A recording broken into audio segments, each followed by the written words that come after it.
ఆధునిక వ్యవసాయ పద్ధతులను ఉపయోగించుకుని తక్కువ పెట్టుబడులతో అధిక దిగుబడి సాధించేందుకు రైతులు ప్రణాళికను సిద్ధం చేసుకోవాలని జిల్లా వ్యవసాయ శాఖ అధికారి ఎన్ విజయ్ కుమార్ అన్నారు. వికసిత కృషి సంకల్ప అభియాన్ కార్యక్రమంలో భాగంగా మండల కేంద్రమైన కిల్లంపూడి వ్యవసాయ శాఖ కార్యాలయంతో పాటు ఎస్తిమాపురం, భూరుగుపాడి గ్రామాల్లో ఖరీఫ్ సీజన్పై రైతులకు అవగాహన కార్యక్రమం నిర్వహించారు. మండల వ్యవసాయ అధికారిని జోకామృత ఆధ్వర్యంలో నిర్వహించిన ఈ కార్యక్రమంలో రైతులకు పలు విషయాలపై అవగాహన కల్పించారు. ఈ సందర్భంగా ఆయన మాట్లాడుతూ రైతులు సన్న రకాల వంటలతో పాటు మెరక వ్యవసాయంలో అపరాలు, చిరుధాన్యాల వంటి పంటలపై దృష్టి సారించాలన్నారు. ఈ కార్యక్రమంలో వ్యవసాయ అనుబంధ శాఖల అధికారులు ఆయా పంటలపై నానో డీఏపీ ఉపయోగాలు మరియు మట్టి పరీక్షలు, సేంద్రియ కార్బనంపై రైతులకు అవగాహన కల్పించారు. ఈ కార్యక్రమంలో sarpanch Gudala Sridhararambabu, DDA Hari, Peddapuram ADA Daivakumar, FTC AO Sanjeev, KVK scientist LK Prasad, Shyamala, Muralidhar, veterinary doctor Nageswara Reddy, అధిక సంఖ్యలో రైతులు, వ్యవసాయ సిబ్బంది పాల్గొన్నారు. సైంటిస్ట్కి, అలాగే డిపార్ట్మెంట్ ఆఫీసర్స్కి, అలాగే కిల్లంపూడి రైతు సోదరులందరికీ కూడా నా హృదయపూర్వకమైనటువంటి నమస్కారం తెలియజేస్తున్నాను. ముఖ్యంగా ఇక్కడ చూస్తున్నారు కదా, వికసిత కృషి సంకల్ప అభియాన్ అంటే మన స్టేట్ గవర్నమెంట్లోనైతే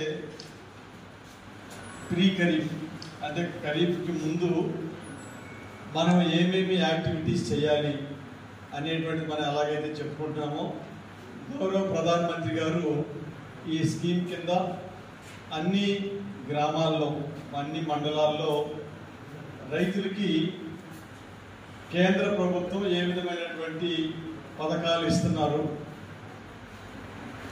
వచ్చే ఖరీఫ్కి వారిని ఎలాగ మనం సన్నద్ధం చేయాలి అనేటువంటి విషయాల్ని రైతులకి అవగాహన కల్పించమని చెప్తూ ఈ యొక్క ప్రోగ్రాము మన భారతదేశం అంతా కూడా జరుగుతుంది.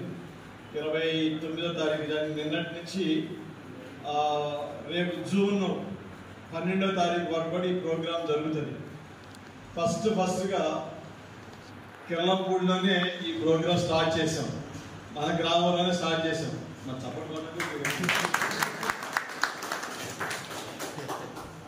సో మన దగ్గరనే ఈ ప్రోగ్రామ్ స్టార్ట్ అయింది. అంటే నిన్న కోరుకొండలో గౌరవ ప్రధానమంత్రి గారు ఇనాగరేషన్ చేసినప్పుడు అక్కడ మీటింగ్ పెట్టారు. రెగ్యులర్ ప్రోగ్రామ్ మాత్రం ఈ రోజు నుంచి స్టార్ట్ అయింది. సో దీనిలో ముఖ్యంగా వ్యవసాయ శాఖకి సంబంధించి, యానిమల్ హస్బెండరీకి సంబంధించి, హార్టికల్చర్కి సంబంధించి, సెరికల్చర్ అంటే సెరికల్చర్ అంటే అన్ని డిపార్ట్మెంట్స్ అందరికీ సంబంధించినటువంటి స్కీమ్స్ ఏమున్నాయి రైతులకు తెలియాలి. చాలా స్కీమ్స్ జరుగుతున్నాయి కానీ రైతుల్లో అవి ఉండటం కానీ వాటిని ఉపయోగించుకోవడం కానీ జరగట్లేదు అనేటువంటిది ప్రధానమైనటువంటి ఉద్దేశం. నా పేరు Vijay Kumar, joint director agriculture, Kakinada. ఈ ఖరీఫ్ సీజన్లో మనము ప్రాముఖ్యంగా సన్న రకాలని ప్రోత్సహించమని గవర్నమెంట్ నుంచి వచ్చినటువంటి ఆదేశాల ప్రకారము మనం సన్న రకాలు వేసుకోమని రైతులకి చెప్తూ ఉన్నాము. దానిలో ప్రాముఖ్యంగా బీపీటీ 5204 మన ఏరియాలో బాగా వస్తుంది. తర్వాత ఆర్పీ బయో అనేటువంటి రకం వస్తుంది. తర్వాత ఇక్కడ ప్రైవేట్ హైబ్రిడ్స్ కూడా ఎక్కువగా వాడతారు.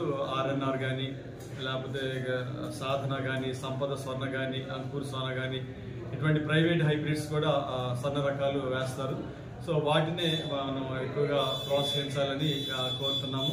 సో ఎక్కడైతే సన్న రకాలు కొంచెం తక్కువగా దిగుబడులు వస్తాయో అక్కడ 13, 18 కానీ లేకపోతే స్వర్ణ రకాలు కానీ వేసుకోమని చెప్తున్నాము.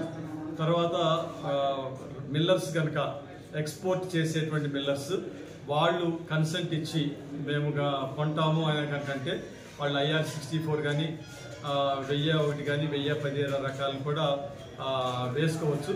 సో కాబట్టి ఫైన్ వెరైటీస్ అనేది ఎందుకు అంటున్నామంటే అది పీపీసీ ద్వారా కొనేటువంటి అవకాశం ఉంటుంది కాబట్టి ఆ రకాలను వేయమని చెప్పడం జరుగుతుంది. ముఖ్యంగా అధిక దిగుబడుల కోసము మనము ఎర్లీ సోయింగ్కి వెళ్ళటం అనేది చాలా ప్రాముఖ్యం. ఈసారి మనకి 15 రోజుల ముందుగానే మనకు వర్షాలు వచ్చినాయి కాబట్టి, మాన్సూన్స్ వచ్చినాయి కాబట్టి, సో ఇమీడియట్గా రైతు సోదరులు కోరేది ఏంటంటే నార్మల్ వేసుకునేటువంటి రైతు సోదరులు బోర్వెల్స్ దగ్గర నార్మల్ వేసుకొని ఈ ఏలేరు కెనాల్ మనకు వచ్చే లోపు లేకపోతే గోదావరి కెనాల్ కానీ అటు కాదులూరు వైపు గోదావరి కెనాల్ కానీ వచ్చిన దగ్గర ఇమ్మీడియట్గా మనం బెంగాల్ ఊడ్పు కనుక వెళ్ళినట్టయితే ఈ పిలకలు బాగా చేయడం, ఎక్కువ దిగుబడి రావడం అనేది జరుగుతూ ఉంది. సో కాబట్టి ఆ విధంగా బెంగాల్ ఊడ్పుకి ప్రతి ఒక్కళ్ళు మొగ్గు చూపించాలని, ఒకవేళ అది లేని పక్షంలో డైరెక్ట్ సోయింగ్ అయినా సరే కాక, డైరెక్ట్ సోయింగ్ కూడా మనం దిగుబడులు బాగా వస్తున్నాయి, లేబర్ కూడా మనకు కలిసి వస్తుంది కాబట్టి అది బెంగాల్ ఊడ్పుకి వెళ్ళాల్సిందిగా నేను కోరుతున్నాను.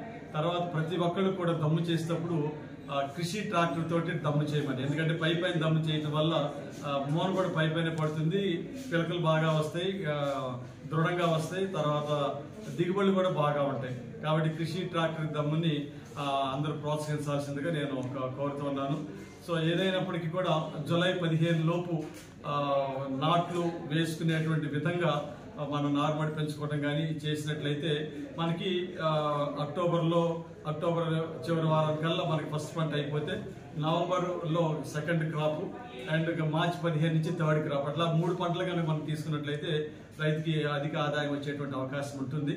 సో ఇంకొకటి కూడా ఒక రైతు సోదరులు తెలియజేసింది ఏంటంటే, బోర్వెల్స్ దగ్గర ప్యాడీ బదులు మొక్కజొన్న కానీ లేకపోతే అప్పరాలు కానీ ఇటువంటి పంటలు కనుక మనం వేసుకున్నట్లయితే, రాగులు కానీ ఇటువంటి పంటలు వేసుకుంటే ఇప్పుడు మద్దతు ధర కూడా వాటికి దాదాపు 400-500 రూపాయల క్వింటాల్కి పెంచారు స్టేట్ గవర్నమెంట్, సెంట్రల్ గవర్నమెంట్.